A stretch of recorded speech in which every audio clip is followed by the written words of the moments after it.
কোলার জিপে করে আমাদের নিয়ে আসলো ইয়েতে মহিষকলা পাহাড়ে। মহিষকলা আমাদেরকে রাত্ররাতে দেখা হয়।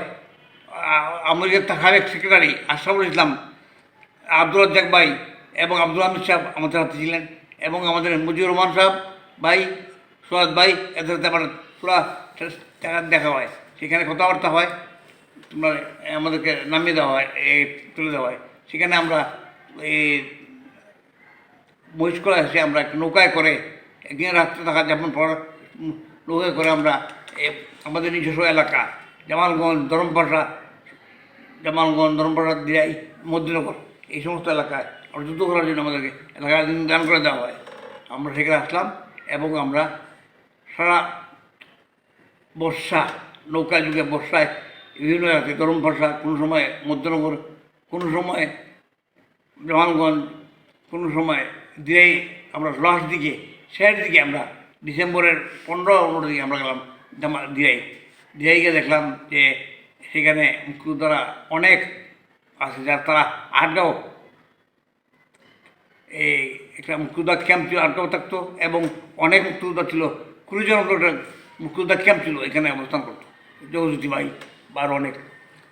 এইভাবে মুক্তিযোদ্ধারা বিভিন্ন জায়গাতে মুক্তিযুদ্ধ করেন। আমরা বিভিন্ন জায়গায় আমরা 1971 প্রায় ডিসেম্বরের প্রথম দিকে আমরা যখন একটু মধ্যম ধরমপাড়া দিকে যেতেছিলাম, তখন ধরমপাড়ার কাছে লালপুরের কাছে নদী, ত্রিমুখী নদীর মাঝে একটি নৌকা আমাদের নৌকা আমাদের দেখে গুলি করে। তখন আমরা একটু ভয়ভীত হয়ে যাই। তারপরে আমাদের কমান্ডার ইসুফ আলাদ বললো চুপ।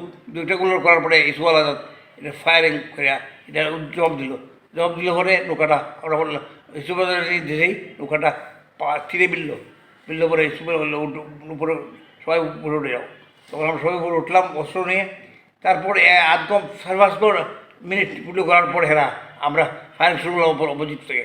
শুরু করার পরে 8 ঘন্টা গুলি বিমানের পরে দিকে এখনও ফায়ার আসে না, বিপরীত থেকে কোনো গুলিগুলো না আসায় কিছু বললো স্টপ। তখন আমরা সব গুলি বন্ধ করে দিলাম। তারপর আমরা ধীরে ধীরে নৌকায় উঠে আমরা চিন্তা করলাম যে দেখি নৌকাটা অনুসরণ করি। তারপরে দেখলাম নৌকাটা নাই করা চলে গেছে লালমিয়ার বাড়ি দিয়ে একটা নৌকা জায়গা। তখন আমরা গেলাম গরুপ বাজারকে জানতে পারলাম যে এইটা ছিল লালমিয়া বাহিনীর একটা বাহিনী। এটা একটা মিলেশিয়া আর স্টপ করে নাকটা একটি করি একটা খালি ইসলামপুরের দিকে রওনা হলাম। ইসলামপুর সরিষাকান্দা হয়ে আমরা ধীরে ধীরে গেলাম রাজাপুর, আমার মহারাজ মিয়ার বাড়ি। ওই মহারাজ মিয়া ছিল আমাদের ওই আমরা সুনামগঞ্জ কালীবাড়ির তার শ্বশুরবাড়ি ছিল। আমাদের যে মারা গেছে আমরা দাদা মহারাজ মিয়ার বাড়িতে থাকলাম।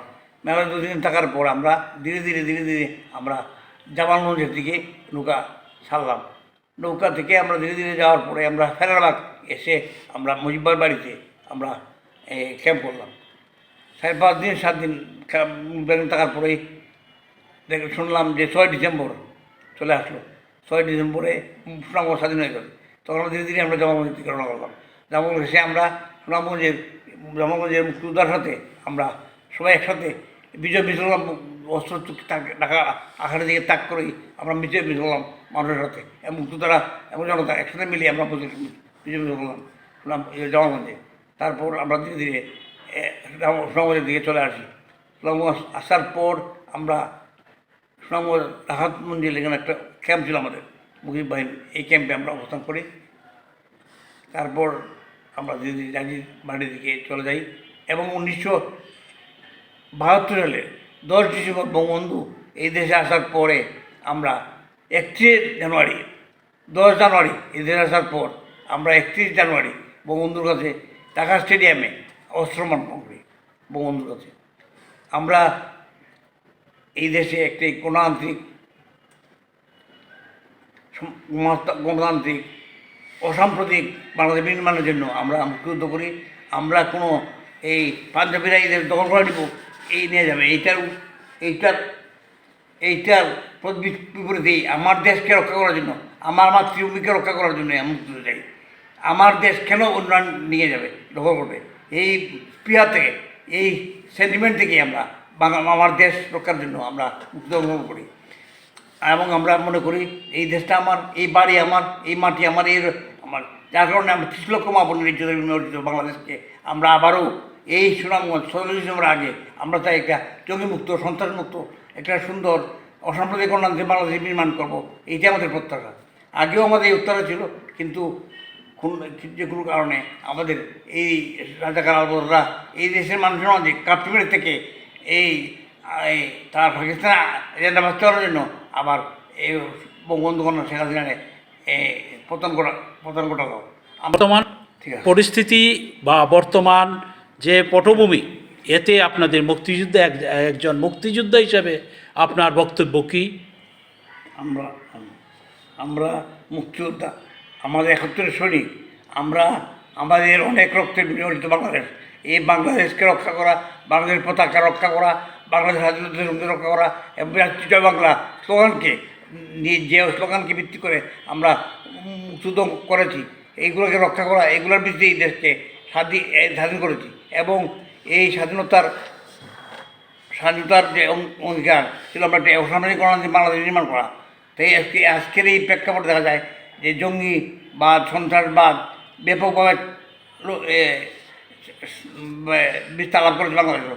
এই কারণেও যা বাংলাদেশের জনগণের মধ্যে লুকিয়ে থাকা জামাত, রাজাকার, আলবদর, আসাম বাহিনী এই দেশের মানুষকে বিভিন্নভাবে বিভ্রান্ত করে, প্রতারণা করে, দেশের মানুষের সাথে প্রতারণা করে বঙ্গবন্ধু কন্যাকে এই দেশ থেকে বিতাড়িত করে। আমরা চাই আবার এই দেশের জনগণের ম্যান্ডেট নিয়ে, জনগণের শান্তি নিয়েই আমরা আবার এই দেশের মুক্তিযুদ্ধের শক্তি সবাইকে ঐক্যবদ্ধ করে আমরা এই দেশে আবার পুনরায় বঙ্গবন্ধু কন্যা জননেত্রী শেখ হাসিনার নেতৃত্বে একটি অসাম্প্রদায়িক গণতান্ত্রিক বাংলাদেশ নির্মাণ করে এবং জঙ্গিবাদ, সন্ত্রাসমুক্ত একটি দেশ গড়ে তুলি, এটা আমাদের প্রত্যাশা। 71 সালের যে স্বাধীনতা যুদ্ধে যারা অংশগ্রহণ করেছিল, তার মধ্যে আপনার সঙ্গসাথীরার মধ্যে কে কে আছেন বা কী অবস্থায় আছে, তার উপর কিছু বল। আচ্ছা, আমার সাথে আমাদের কমান্ডার ছিল ইসুফ আলাদা, জামালগঞ্জ উপজেলা 3বার নির্বাচিত চেয়ারম্যান এবং ইউনিয়নের চেয়ারম্যান 3বার। এই উপজেলার চেয়ারম্যান আমাদের কমান্ডার ছিলেন, এবং আমাদের রফিকুল ইসলাম, এই ধর্মপ্রসাদ, ইসলামপুর বাড়ি, উনি ছিলেন আমাদের ডেপুটি কমান্ডার। আর আব্দুর রৌফ জগন্নাথপুরের, উনিও ছিলেন আমাদের সাথে। আব্দুর রৌফ, রফিকুল ইসলাম, তারপরে দিরাইয়ের আব্দুর রশিদ, নুরুল ইসলাম, তারপরে দিবর সরকার, আবু নীল মজুমদার, তারপরে ছিল দেশ চক্রবর্তী, শ্যামল চক্রবর্তী, শ্যামল আচার্য, আমি বিনোদন তালুকদার। আমরা 11 জন, আমরা একসাথে মুক্তিযোদ্ধা, আমরা একটা টিম সেকশন। এর মধ্যে কে কে এখনো জীবিত? এরা জীবিত আছে অনিল মজুমদার, শ্যামল আচার্য এবং বিনোদন তালুকদার, আমরা 3 জন জীবিত আছি এই 11 জনের মধ্যে। বাকি সবাই প্রয়াত।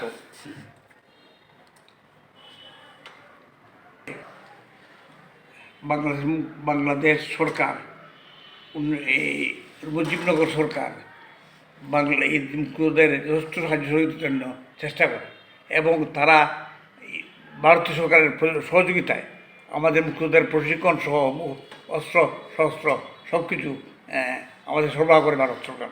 এবং ভারতীয় বাহিনী আমাদের সাংঘাতিক সহযোগিতা করেন, এবং মুক্তিযুদ্ধে আমাদেরকে বিভিন্নভাবে সাহায্য সহযোগিতা করেন। এমনকি উচ্চতা আমরা খুব আন্তরিকভাবে আমাদেরকে প্রশিক্ষণ দিত। আমরা একটি আনারি ছেলেরা, আমরা এই ছাত্রলীগের ছেলেরা সহ এই দেশের আপামর জনগণের গরিব ঘরের ছেলেমেয়েরা আমরা সবাই মুক্তিযুদ্ধ অংশগ্রহণ করি। এর মধ্যে যারা শিক্ষিত, তারা অনেক সময় ইংরেজি মুসলদের সাথে বা তারা কথাবার্তা বলতে পারতো, কিন্তু যারা আমরা মূর্খ যারা ছিল, যারা এই মুসলদের সাথে কথাবার্তা বলতে পারতো না, কারণ তারা হিন্দি ভাষা বলতো, আমাদের হিন্দি ভাষা বুঝতাম না। যাই হোক, যার কারণে সমস্যা হইতো। তবে প্রশিক্ষণ সুন্দর হয়েছে, এবং দেশের স্বাধীনতার আনার জন্য আমরা যে স্পৃহা ছিল, আমাদের সেন্টিমেন্ট ছিল যে আমরা দেশ অংশ, এই মুক্তি যে কোনো মূল্যে আমরা দেশকে রক্ষা করবো এবং স্বাধীনতা চিনে আনবো। আমরা ঠিকই সবাই মুক্তিযুদ্ধ করে আমরা এই স্পৃহা নিয়েই করেছি, এবং জীবন দিতে, জান দিতেও আমরা প্রস্তুত ছিলাম। ঠিক তেমনি যেমন আমাদের তখন ছাত্রলীগের সেক্রেটারি এই আমার থালেব, সে যুদ্ধ করতে করতে এই বেরিগারোর সে এই পাক বাহিনীর দ্বারা বেশি ঘেরাও দ্বারা দিত হয়, এই ধরা পড়ে এবং কৃপাময় এরাই শেষ পর্যন্ত করে এরা মাইরা এই বাহিনী যখন জয়নগর জয় কলস বিয়ের কাছে ফেলে রেখে যায়। আমরা মুক্তিযুদ্ধ করি অনেক ত্যাগ চিৎকার বিনিময়ে, আমরা মা বাপ ছেলে সব চলে যায়। আমি মুক্তিযুদ্ধের সময় অনেক সময় কোনোদিন ভাত পাইনি, কোনোদিন সারাদিন পানি খেয়েও থাকতে হয়েছে হাওড়ে হাওড়ে। কোনোদিন আমরা একটি মুড়ি খেয়ে কিংবা দুটি রুটি আমরা সব ভাগ করে খেয়েছি, কারণ তখন খাওয়া পাওয়ার গ্রাম ছাড়া খাওয়া পাওয়া যেত না, আর সবের গ্রামে ওঠা যেত না, সন্দেহ ছিল আমাদের।